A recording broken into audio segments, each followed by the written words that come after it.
మీ బట్టలకి సాఫ్టింగ్ ప్రొటెక్షన్ ఇచ్చే సరైన ప్రొడక్ట్ ఎలిమ్ ఫ్యాబ్రిక్ కండిషనర్.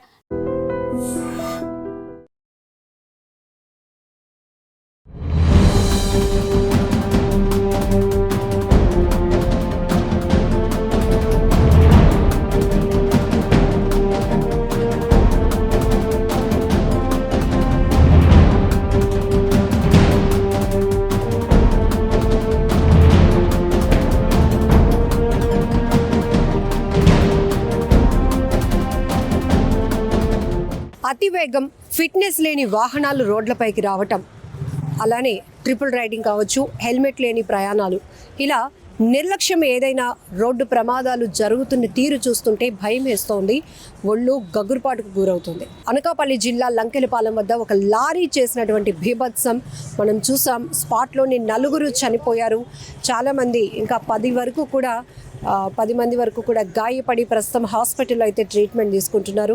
ఇమీడియట్గా క్షతగాత్రులను రెస్క్యూ చేసి అగనంపూడి హాస్పిటల్కు, కేజీహెచ్కు కూడా తరలించి మెరుగైన ట్రీట్మెంట్ అందించే చర్యలు అయితే కొనసాగుతున్నాయి. అయితే వాళ్ళల్లో కూడా కొంతమంది పరిస్థితి విషమంగా ఉన్నట్లు తెలుస్తోంది.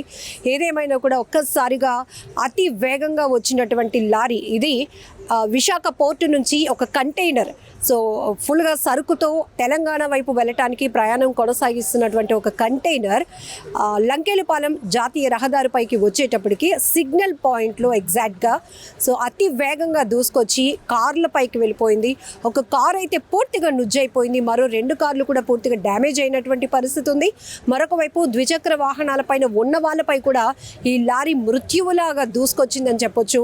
వాళ్ళపైకి కూడా దూసుకు వెళ్ళటంతో 10 వరకు 2 వీలర్స్ అందులో పూర్తిగా డ్యామేజ్ అయ్యాయి. అలాగే 10 మంది వ్యక్తులు కూడా తీవ్రంగా గాయపడ్డారు. హుటాహుటిన అక్కడికి సంఘటనా స్థలానికి చేరుకున్నటువంటి స్థానికులు కావచ్చు, హైవే పెట్రోలింగ్ పోలీసులు కావచ్చు, ట్రాఫిక్ పోలీసులు అక్కడికి సంఘటనా స్థలానికి చేరుకుని రెస్క్యూ చేసి వారందరినీ కూడా హుటాహుటిన హాస్పిటల్కి అయితే తరలించారు. ప్రస్తుతం కంటైనర్ డ్రైవర్ని అయితే పరవాడ పోలీసులు అదుపులోనికి తీసుకున్నారు.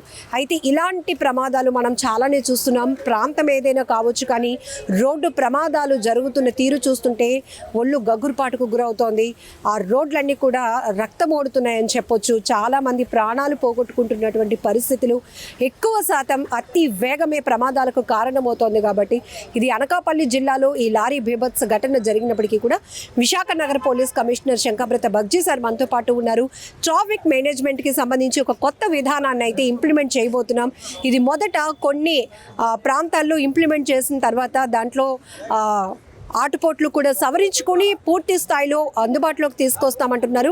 సిపి ఏమంటున్నారో ఒకసారి మాట్లాడదాం. రోడ్డు ప్రమాదాల వరకు వస్తే అతివేగం కావచ్చు, ఫిట్నెస్ లేని భారీ వాహనాలు మనుషులపైకి దూసుకెళ్లి ప్రాణాలు తీస్తున్నాయి. మన లంకెలపాలెంలో జరిగిన లారీ ప్రమాదం కావచ్చు సార్. సో రోడ్డు ప్రమాదాల నివారణకు ఎలాంటి పటిష్టమైన చర్యలు తీసుకోబోతున్నారు? మరొక వైపు పబ్లిక్ నుంచి ఈ చలానాలు పెట్టేదానిపైన ఉన్న కాన్సన్ట్రేషన్ రోడ్డు ప్రమాదాల నివారణ పైన పోలీసులు అదే ఫోకస్ చేస్తే బాగుంటుందని అభిప్రాయంలో వస్తుంది. ఇప్పుడు లంకెలపాలెం మన వైజాగ్ జిల్లాలో జరగలేదు, అని అనకాపల్లి జిల్లాలో జరిగింది, కానీ చాలా దురదృష్టకరము. ఇప్పుడు మన అందరికీ తెలుసు, లాస్ట్ కొన్ని నెలల నుండి AI driven traffic management plan పెడదామని అనుకున్నాము. సో ఇప్పుడు ఒక కొలిక్కి వచ్చింది, ఒక కంక్లూషన్ త్వరలో మనం చూడగలుగుతాం. ఆ ప్లాన్ మేము త్వరలో ఇంప్లిమెంట్ చేయబోతున్నాం. ఫస్ట్ కొన్ని ఏరియాస్లో, తర్వాత స్లోగా మొత్తం నగరంలో ఆ ప్లాన్ ఇంప్లిమెంట్ చేయడం జరిగింది. ఇప్పుడు ట్రాఫిక్ మన అందరికీ తెలుసు, లాస్ట్ కొన్ని సంవత్సరాల్లో రిక్రూట్మెంట్ జరగకపోవడం వల్ల ట్రాఫిక్లో చాలా కొరత ఉంది, స్ట్రెంత్ తక్కువ. అందులో కూడా కొందరు ఎన్ఫోర్స్మెంట్ చేస్తే మిగతా వాళ్ళు రెగ్యులేషన్ చేయాలి. కాబట్టి ఎన్ఫోర్స్మెంట్ సరిగ్గా జరగడం లేదు, రెగ్యులేషన్ సరిగ్గా జరగడం లేదు. ఈ ట్రాఫిక్ మేనేజ్మెంట్ ప్లాన్ మనం ఇంప్లిమెంట్ చేయగలిగితే మనం చూస్తున్నాం ముఖ్యమైన కారణం యాక్సిడెంట్, రోడ్ ప్రమాదాలకు అతివేగం. ఆ అతివేగం పూర్తిగా కంట్రోల్ చేయగలుగుతాం. అదే మాదిరిగా హెల్మెట్ లేకుండా ప్రయాణం, ట్రిపుల్ రైడింగ్, డేంజరస్ డ్రైవింగ్, ఇవన్నీ మనం బాగా అరికట్టగలుగుతాం. ఎందుకంటే అప్పుడు ఎన్ఫోర్స్మెంట్ కోసం పోలీస్ పనిచేయాల్సిన పని లేదు. Automatic number plate recognition cameras ద్వారా ఆటోమేటిక్ ఈ చాలనింగ్ జరుగుతుంది. ఇంటికి చేరిపోతారండి ఆ ప్రయాణికుడు, ఆ లోపల లావ్ లెటర్ ఈ చాలాన్ వచ్చేస్తుంది ఇంటికి. సో ఆ పరిస్థితి త్వరలో రాబోతుంది.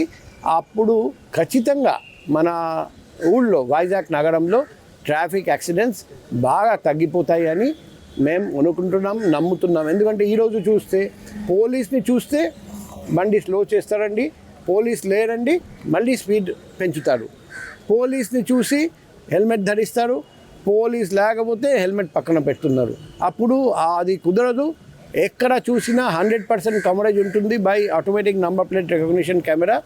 కాబట్టి ఖచ్చితంగా క్రమశిక్షణ రోడ్లో ఈరోజు చూస్తే ఎవరు బండి నడుపుతున్నారు లేకపోతే పెడెస్ట్రియన్స్ ఎవరు క్రమశిక్షణ పాటించడం లేదు. అది ఉంటే మాత్రం ఖచ్చితంగా క్రమశిక్షణ అందరూ పాటిస్తారు, ఖచ్చితంగా యాక్సిడెంట్స్ తగ్గిపోతాయి, రోడ్ ప్రమాదాల వల్ల మరణాల సంఖ్య కూడా బాగా తగ్గిపోతాయని నేను నమ్ముతున్నాను. ట్రాఫిక్ డైవర్షన్ ఏమైనా సిటీలో ఉందా సార్?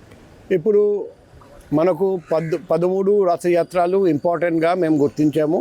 మన అందరికీ తెలుసు రథయాత్ర సందర్భంగా పబ్లిక్ రోడ్ మీద ప్రయాణం చేస్తారండి. కాబట్టి ఖచ్చితంగా ట్రాఫిక్ డైవర్షన్ అవసరం. నిన్న మేము ఇష్యూ చేసాము ట్రాఫిక్ డైవర్షన్ ఎక్కడెక్కడ అంశాలు ఉన్నాయి.